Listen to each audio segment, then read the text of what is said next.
Ram. Welcome to another one of my videos. Thank you for joining me. Sleeping exercises. As you get further on the path, you will need less and less sleep. Start from where you are. Get as much sleep as you seem to need. However, it is helpful in facilitating your transformation to A. Go to bed early and get up early. Most people in the West fill their evenings with activity and stimulation. As you get into a yogic way of life, those activities such as hanging out, movies, TV, making out, etc., cease to exert such a strong influence over you. Then change into schedule becomes easy. If you have the opportunity to live away from electricity for a period of time, it is easier to notice the sunset and sunrise and to adapt your schedule to the natural order of things. If you think you are matinal or nocturnal, don't worry about it. Just slowly bring your schedule into harmony. B. Sleep on a firm surface, perhaps a mat on the floor or a thick mattress.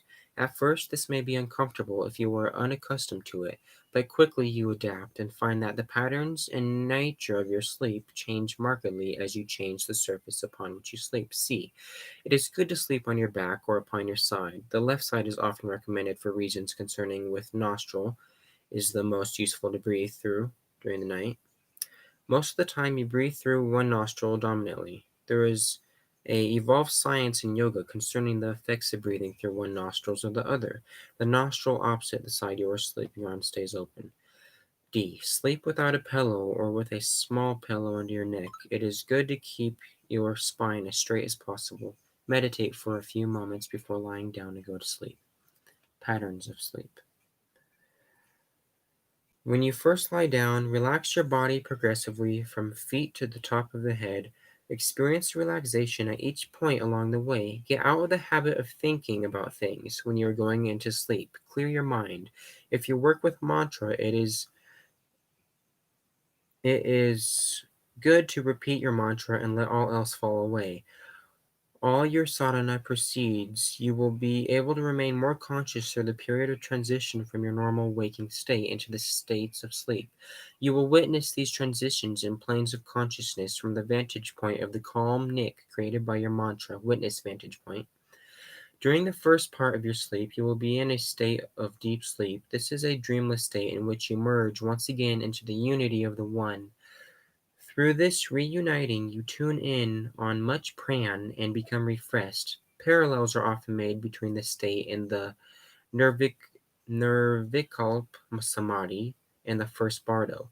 Only when you have evolved far along the path will you remain conscious throughout the period of deep sleep. At that stage, you no longer sleep, but merely pass the night by going into deeper states of samadhi.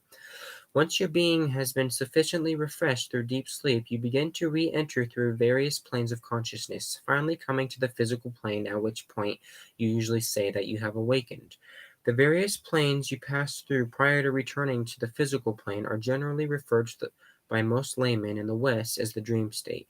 Actually, what we refer to as dreams are merely experiences which we are having on planes other than the physical plane.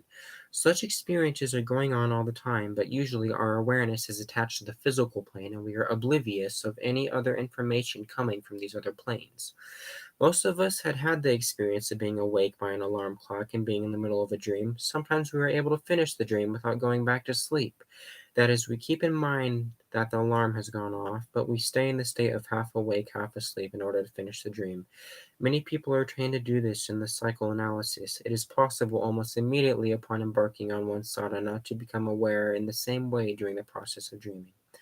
Once you know how to center through mantra, witness, etc., it is easy to observe your dreams running on. With very little practice, you will find that by sleeping on a hard surface, you will sleep more lightly, which allows you to awaken in your dreams almost immediately upon coming out of deep sleep.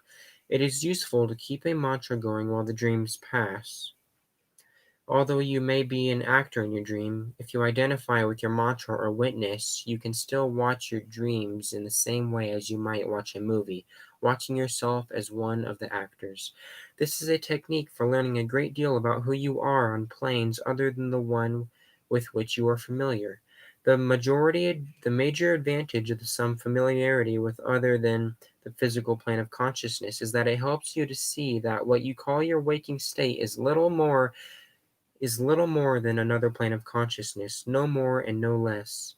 Once you know this and live this knowledge from moment to moment, then such exercises with dreams are unnecessary, for they merely clutter your head with more illusion.